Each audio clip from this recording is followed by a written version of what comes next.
But it was, Yes, my name is Nicole. it was obvious.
Yeah, I got the popcorn.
that there's also a zoning discussion happening in town.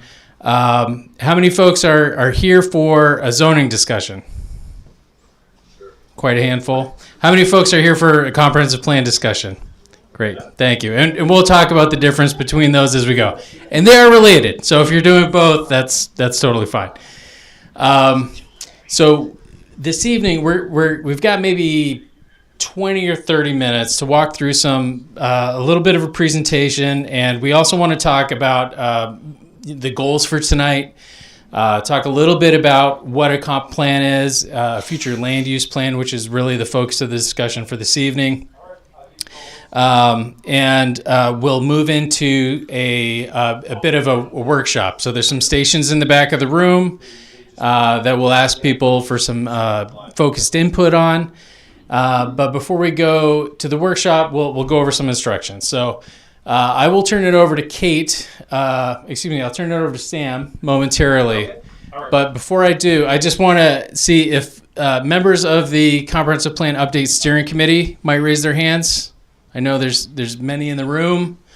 These folks are volunteers in the community who've been working diligently over the last many months on updating information for the town, and we're now getting to the point where we've got a good baseline of data, and we're really in the public participation and input process. So again, thank you for coming, and I'll turn it over to Sam for a little more introduction for tonight's activities.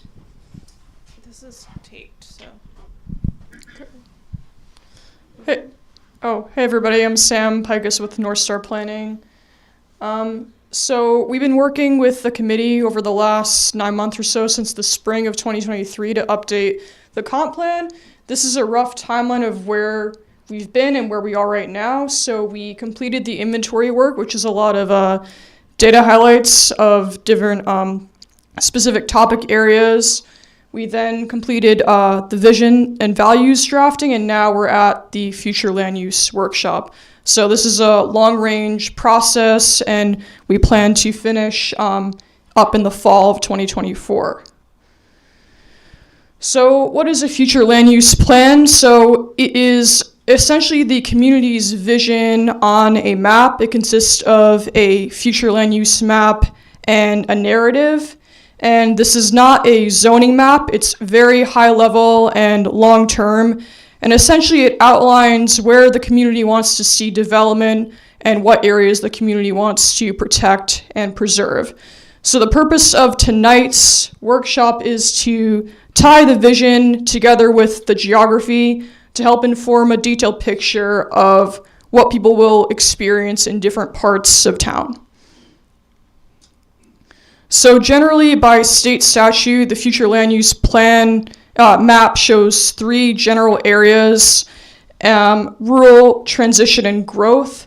So this shows really a spectrum of most protection from impacts of development to the most change in investment. A lot of times critical rural is mixed in there as well. This is places that really deserve the greatest protection from development. And then on the other end of that spectrum is growth, which is really the places that you see a lot of change and investment, new infrastructure, and really places where a lot of people will meet their daily needs in town.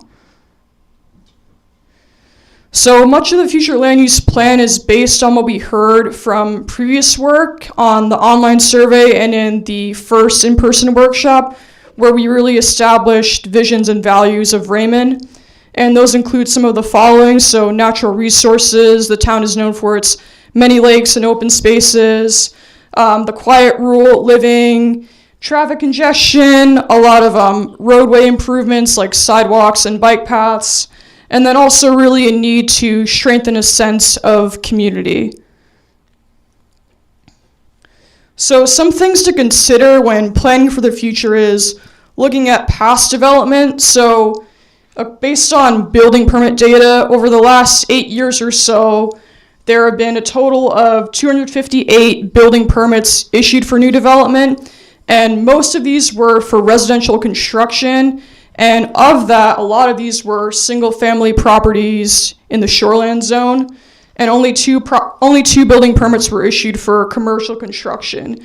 And generally there's been very little growth along 302 and Main Street, which is where a lot of current development exists today.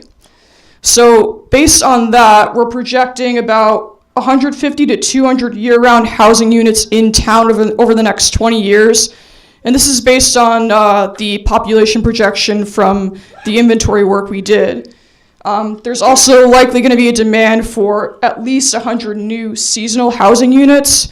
So with that in mind, how do you adequately plan for growth, and where will these new developments take place? And this leads us into really what we're here to talk about tonight, which is scenario planning, which lays out a framework and different ways to view Raymond's future and to view where development will take place. Thanks, Sarah. All right, hi everyone. I'm Kate. So I'm going to talk about future land use scenarios. So the idea behind tonight's workshop is to pose a few different scenarios based on the vision and based on the data of what could be a plausible future for the town, and think about the future recommendations to fit a range of different possibilities. So we're going to show 3 different scenarios. One is conservation focused. One is focused on the idea of villages, and one is focused on Raymond's transportation corridors. And all 3 of these scenarios are focused on one topic, so they're all going to go a little too far. We're not here to vote on what scenario we like best. The idea is to sort of take one important idea for the town and develop it and see what people like about it and see what you don't like about it. And you're going to give us feedback on all of these. So around the room, after we finish, we have maps and descriptions of each scenario available that you'll be able to give us your feedback on. We might have to kind of take turns looking at the crowd here tonight, but we'll get to that. So what I'm going to do is go through each of these scenarios, and then we'll have some time for Q&A, and then we will let you respond to all the activities.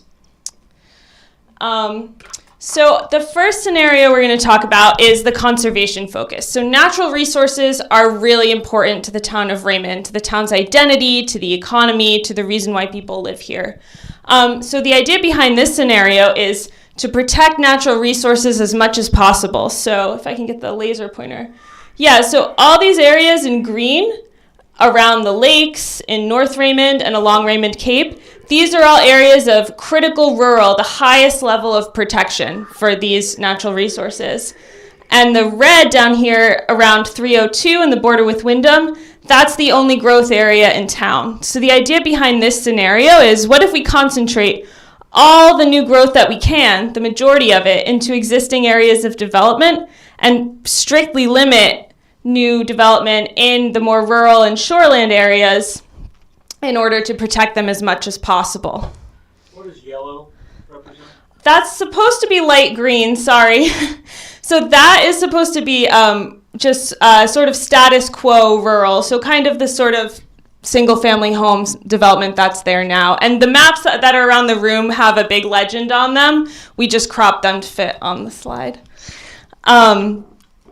So thinking about each of these scenarios has impacts on different aspects of Raymond. So with this scenario, in terms of land use, we're minimizing the impact of development on lakes and ponds and habitat areas and currently undeveloped land.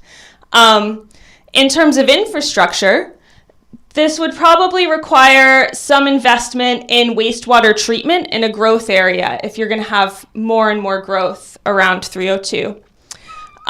In terms of transportation, the idea here would be to really limit the impacts of development, so no new public roads in these rural areas, and maybe focus, which is what these black lines are representing, maybe focus on building a network of year-round trails that people can use, both snowmobiles in the winter, maybe mountain biking and walking in the summer to get around town. And here, open space, we'd be thinking about new access to water bodies in Raymond and open spaces, both in terms of town-owned land and in terms of partnerships with private landowners who might provide easements or other types of access to their land. The economy impacts of this scenario is, more of a focus on Raymond's outdoor economy. Can we build that part of the economy? You already have a lot of summer camps and businesses that support people enjoying the outdoors. This also supports people working remotely, and most people who live in Raymond will continue to travel to 302 or Wyndham or other areas to meet their daily needs. And in terms of housing, this concentrated growth area would give us some new opportunities for multifamily housing or senior housing. But the rest of Raymond would continue to be primarily large lot single family homes as it is now. And we would continue to have or even strengthen regulations on shoreland development. So the next one is villages. So this scenario is based on the history of Raymond. Raymond used to have a number of small villages throughout town. In addition to the Main Street village here, there used to be a post office on Raymond Cape and a school and a store. There was a post office and a couple stores along Webb's Mills Road, and even a few things up in North Raymond. So the idea in this map is that we have the 302 growth area, which is a little more dense and, auto-oriented like it is today. And then we have these villages throughout town that, these purple ones, like on Raymond Cape and North Raymond, these are really just rural crossroads where you might see a couple stores, but based on the idea of having multiple centers of activity around town that bring amenities closer to everyone where people live. So in terms of land use, I kind of said this already, but growth along these village nodes. So we'd be directing growth into these discrete villages around town. In the village areas, we might want to promote things like shared parking. So you could drive and park once and then walk around the village to access maybe a few different stores, restaurants, things like that. And then also these big green areas are conserving large blocks of land since we're directing growth into the villages. In terms of infrastructure, again, we'd probably need to think about some kinds of advanced wastewater if we're going to have denser development in all these areas because the town doesn't have a sewer system. And then for transportation, the idea is that we would improve roads and sidewalks and bike lanes in the villages. So these circles show you the smaller circle is a half-mile walking radius from each village, and the bigger circle is a 1.5 mile biking radius from each village. So the idea being that, you could walk or bike to each of these village nodes from where you live if you live relatively close to them, which covers a good part of the town. And with concentrated growth, there's the potential that we could have some kind of maybe senior transport van or van pool service to help people maybe get from here to here to here. And also in regards to open space, in addition to preserving these large blocks of land, there would also be parks and public spaces within these growth areas. Growth doesn't mean only growth. It also means, investing in parks and places for people to gather. In terms of economy, this scenario would promote the idea of having new neighborhood scale, so smaller businesses and services in the villages where residents can meet their daily needs. So maybe a sandwich shop or a barber shop or a coffee shop, or you can grab a carton of milk in some of these village areas, which would create new local jobs. This would also provide the opportunity to increase the diversity of housing that's available in Raymond. You could have larger scale multifamily buildings in 302, and then maybe some smaller multifamily buildings in the villages to supported by the infrastructure and businesses that are there. And again, all of this is, you're going to see maps as well as descriptions of all of this when we go into the activities, so you don't need to remember everything I say. And the last one that we have is the transportation corridors focus. So The idea with this scenario is to have less concentrated growth with a growth area in red along 302, village growth areas around Webb's Mills Village and Main Street Village. And then these yellow are transition areas. So areas where you're not going to see a ton of growth, but also they're not rural. We're not going to protect them like a rural area. And the idea of this scenario is to have sort of less concentrated growth, improve how we get around Raymond, and then the most of Raymond will kind of be status quo, how it is now. So this would see, like I said, growth around Raymond's major roads, so 302, 85, 121. The need for sewer and water infrastructure in this scenario is minimized because the growth is more spread out. The investments in transportation would be in both improving roads to improve traffic congestion and the ease of people getting around, and also sidewalks and bike lanes, and probably thinking about things like a separated multi-use path, something where people could walk or bike along 302 without being actually on the road, investments in something like that to make it easier for everyone to get around town, whether you're walking, driving, biking. In terms of economy, we would still see Route 302 being the destination for larger stores and services. Maybe Webb's Mills and the Main Street Village would be more for local businesses, you know, your convenience store, coffee shop, sandwich shop kind of place, with improved transportation that connects Raymond's commercial and industrial areas. And in terms of housing, this would provide opportunities for larger scale multifamily and senior housing along 302, and some smaller scale multifamily buildings in the other growth areas. And then the majority of Raymond would be status quo.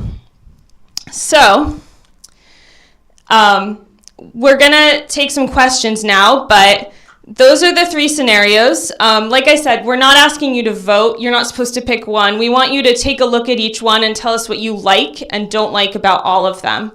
And we're going to take all that feedback and work with the committee to turn it into a more nuanced future land use plan that will help guide Raymond in the future.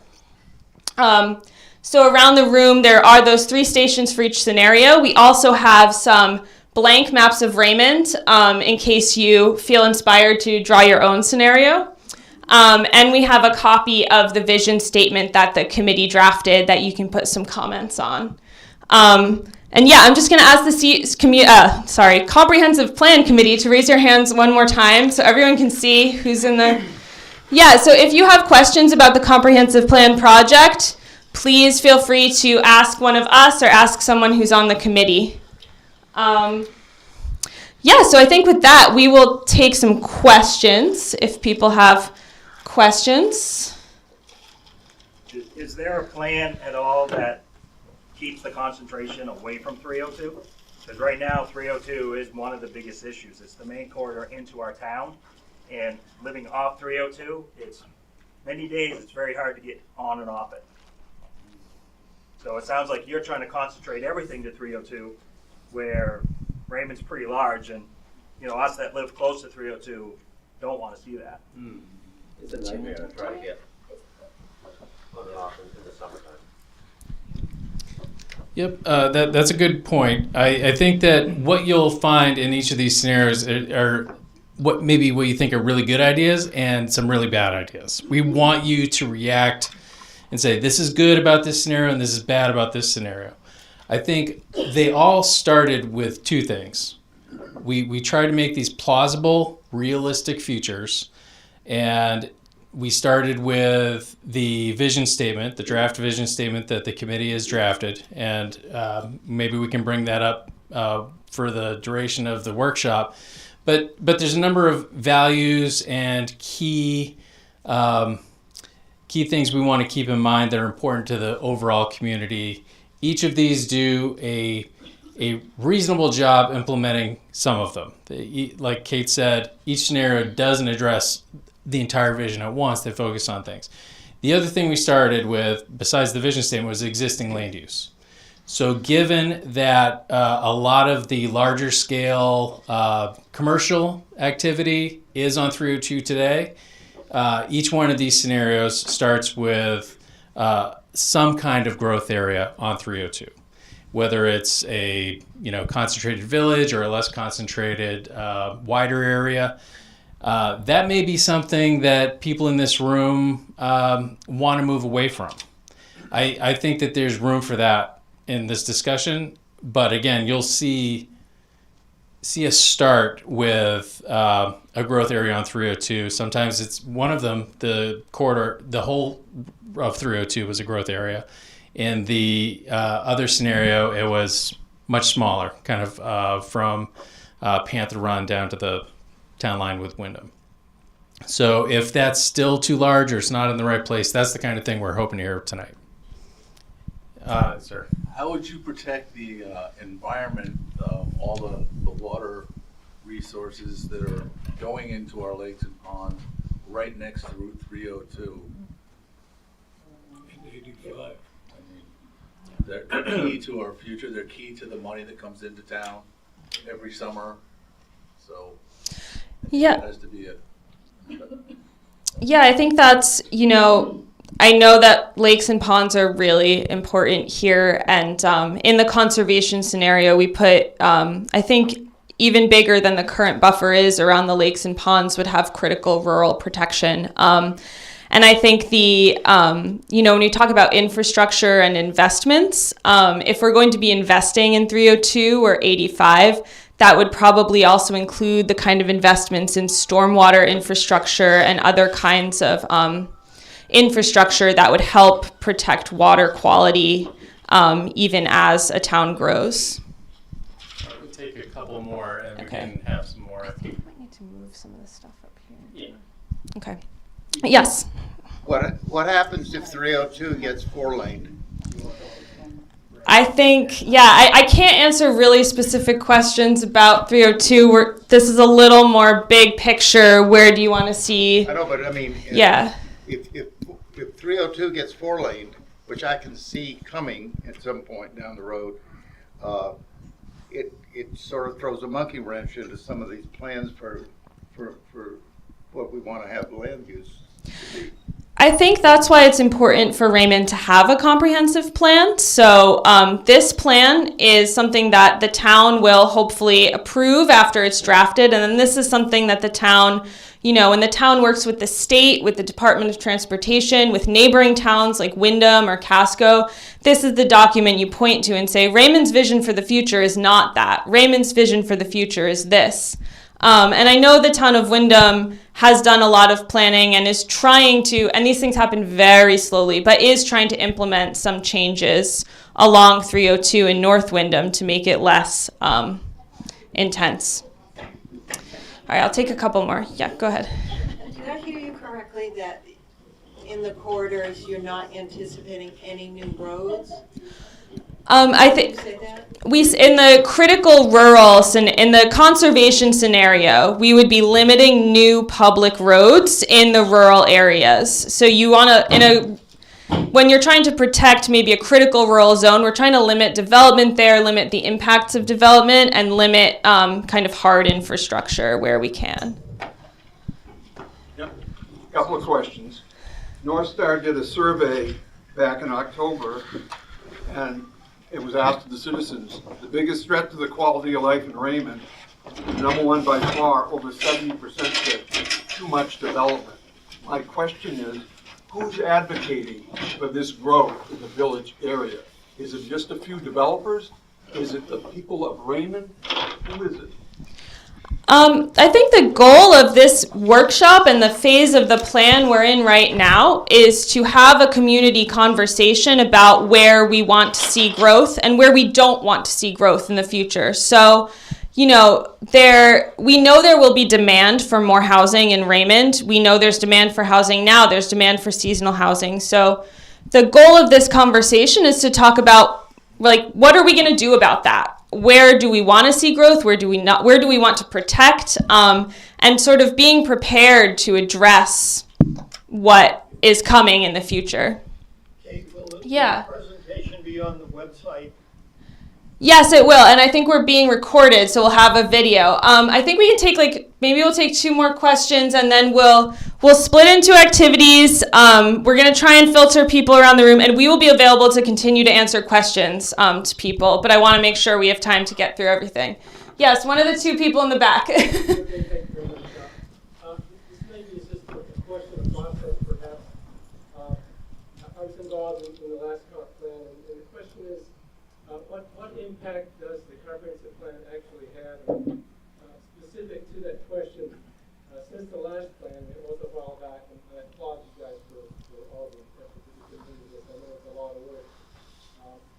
But some things that happened that were not supposed to happen, at least based on the comp plan. For instance, the plan specifically stated that the commercial development would stay within the current zone that was commercial at the time. But I noticed that the town has expanded that zone significantly on the lake side of 302 at some point between then and now, and I'm not sure when that happened. But also there's a proposal that I think is going to be reviewed tomorrow night for a major zoning density increase on the lake side of 302.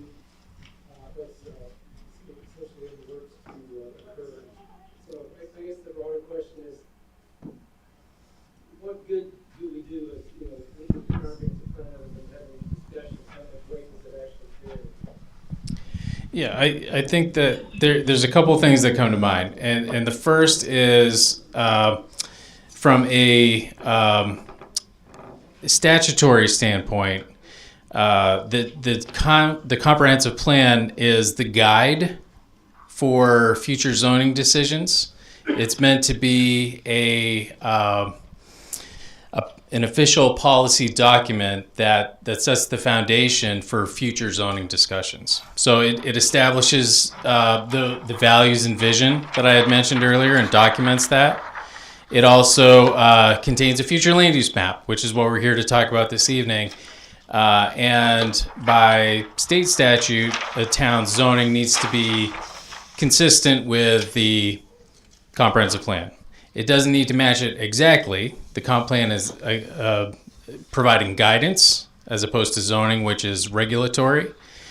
And to that end, that kind of brings me to the second point where the plan itself is going to contain a number of recommendations around land use, but it's also going to contain a number of other recommendations for a lot of other things like open space and transportation and housing. So that information from the survey, from community conversations like this, can help inform those future discussions that take place at the planning board level, the select board level, and at town meeting. So there's an important statutory role for the plan, but it's also a guide that future volunteers and town staff can lean on when making decisions around priorities and budgeting. And we'll take one more question. Curious, what sort of data on a state level or trends are you seeing on a state level that helped inform your development of those 3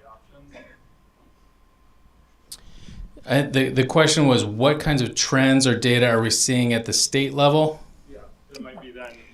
That helped inform the scenarios that you're going to be looking at tonight that we provided an overview of. It's kind of a mix of there is some state level data sprinkled into these scenarios.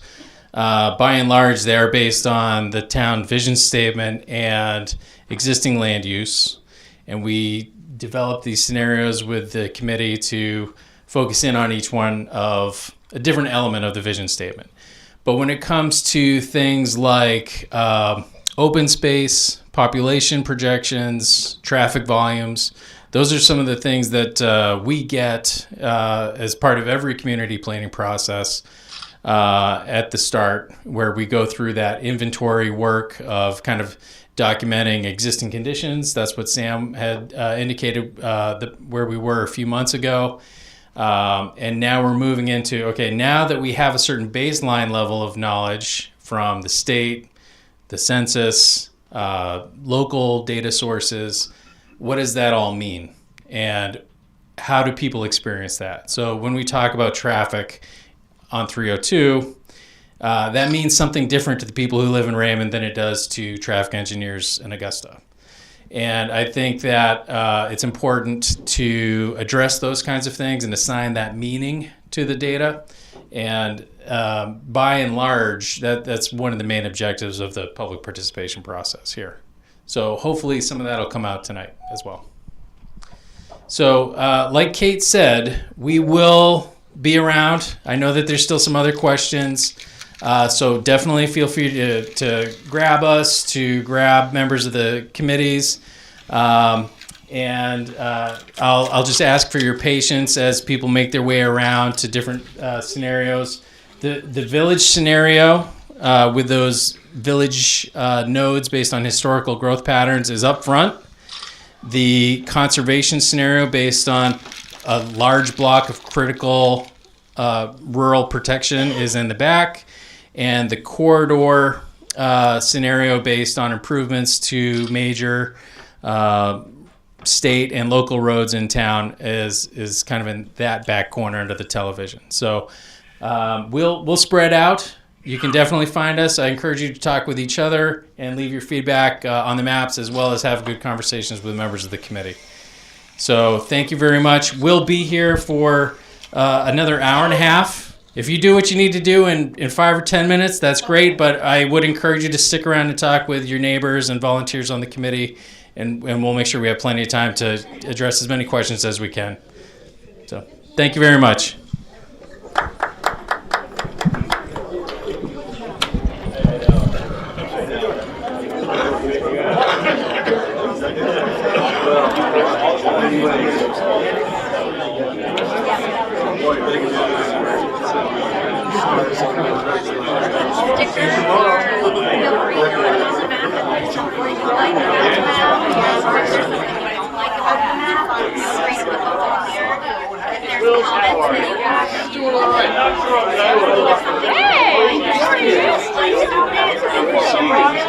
Alice and I were running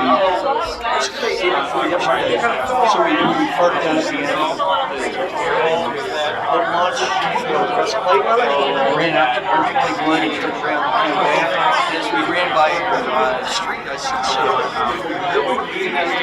on health.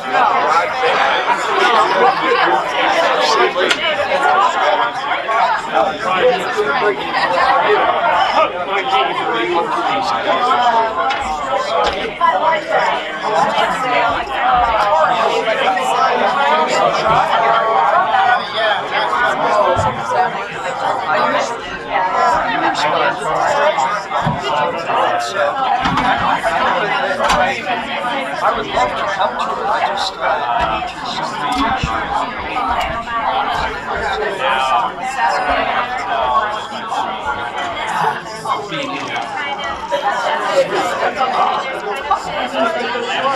Alice had a big birthday this year, and childhood friends did as well. One of them lives in London.